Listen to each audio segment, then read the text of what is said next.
Dawn on December 7th, 2025, at 1:42 a.m. at Engels 2 Airbase in the Saratov region, radar detected 18 slow targets splitting into three axes of approach.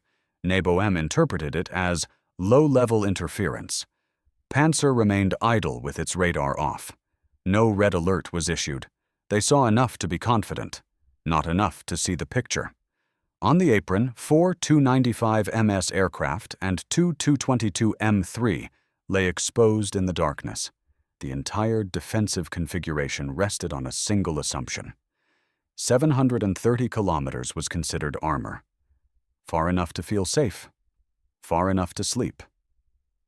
The time to the 50-kilometer ring was down to 22 to 28 minutes.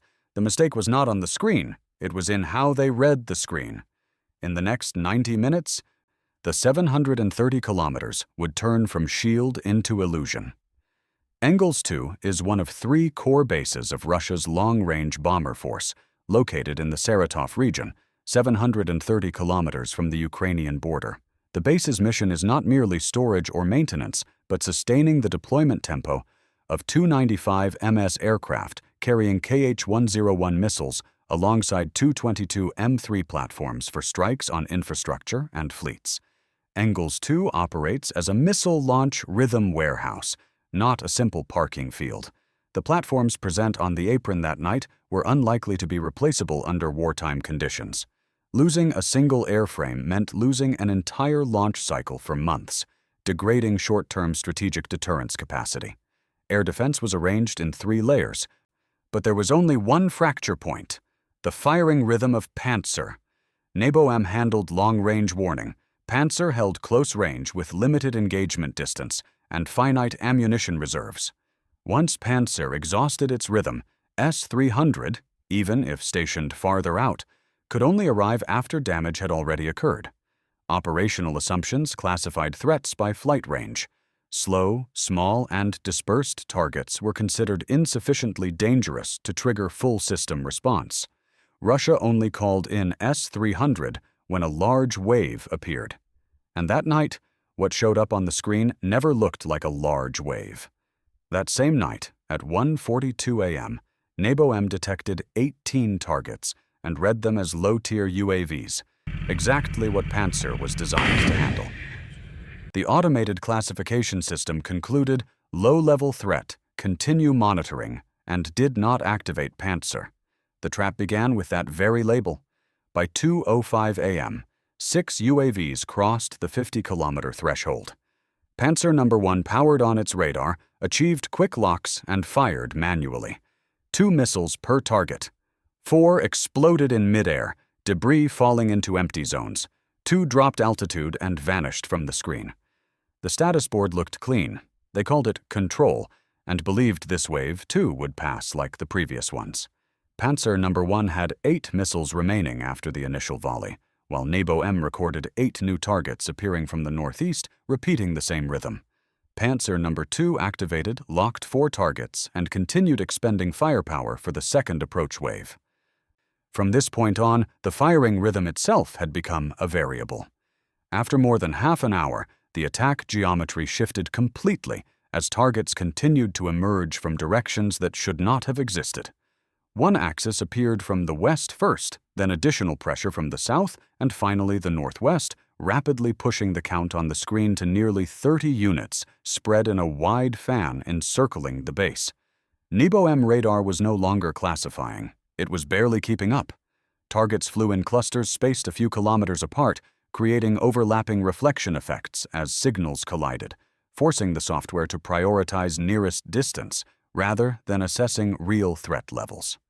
Pantsir No. 1 expended most of its missiles in the initial phase and quickly dropped to only a few remaining, while Pantsir No. 2 was also running out of missiles. Both batteries were forced to switch to 30mm cannon fire. The barrels heated rapidly and required pauses to cool, and every pause was an opening for targets to slip through. When cannons were used to counter UAV clusters at close range, the results showed a clear drop in efficiency. Some targets were hit, but the rest changed altitude and escaped the optimal firing envelope. Shortly after, the final missiles were launched, and Pantsir entered a phase of complete dependence on guns.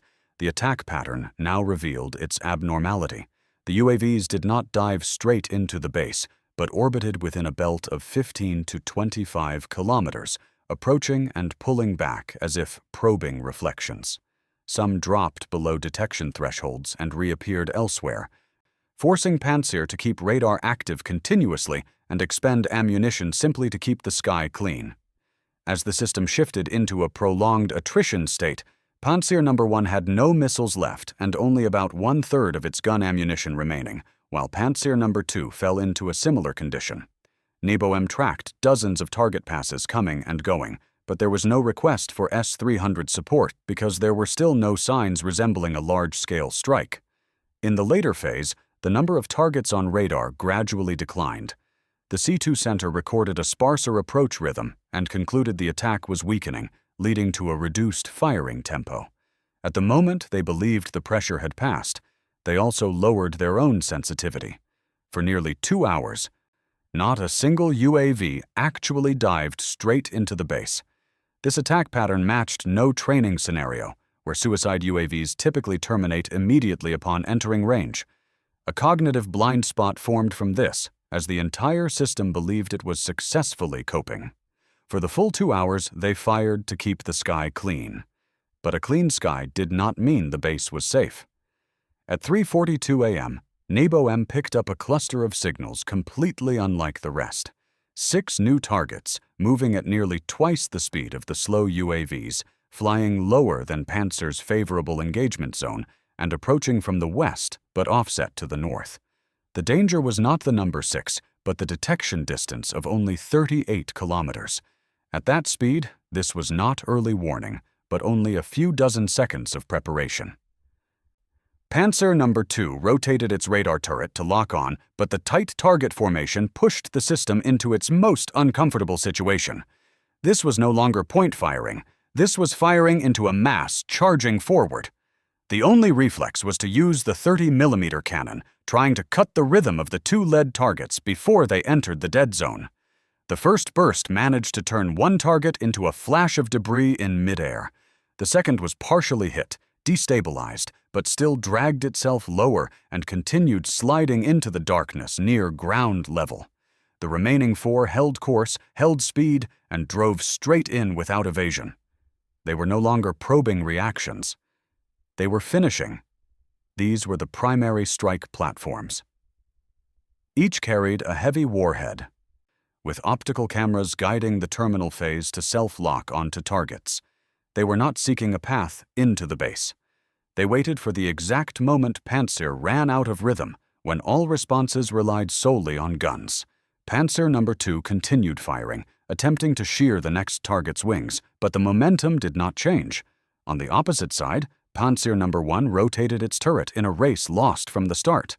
The final 2 targets split, pressing in from 2 different directions, pushing the crew into a situation with no time left to choose. In the final window, the kill chain was completed not because of speed, but because human rhythm was overrun. The eastern apron erupted before anyone understood what was happening.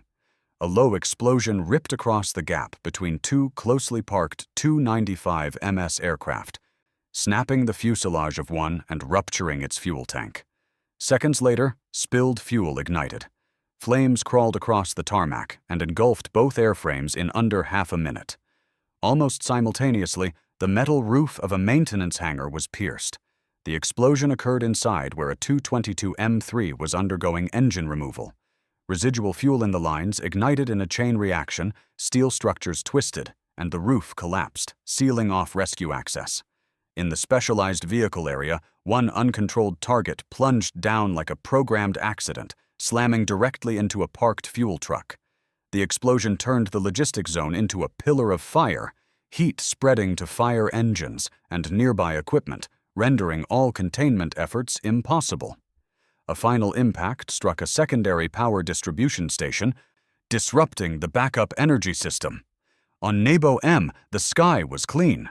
There were no signals left to track. At 3:58 a.m., radar fell silent.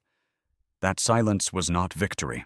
It was the moment the base realized the battle had not taken place in the air, but in the rhythm of attrition and 3 burn points standing exactly where Tu-95 aircraft had once been called strategic assets. On the morning of December 7, 2025, a little after 4 a.m., the infrared camera of a Leleka 100 reconnaissance UAV swept over Engels 2 and recorded 3 large heat signatures, hot enough to lock down the scene for hours. On the eastern apron, 2 metal airframes were visibly burning within the thermal halo. Their shapes indicated Tu-95 MS aircraft, with wings and tails still present. But the main fuselages collapsed, turning the entire area into a no-access zone. The adjacent maintenance hangar was engulfed in thick black smoke. The roof had partially collapsed, steel structures were warped, and interior temperatures delayed all access attempts for hours. The silhouette of a large aircraft lay motionless beneath, matching a Tu-22 M3 under repair, with equipment and spare parts buried around it.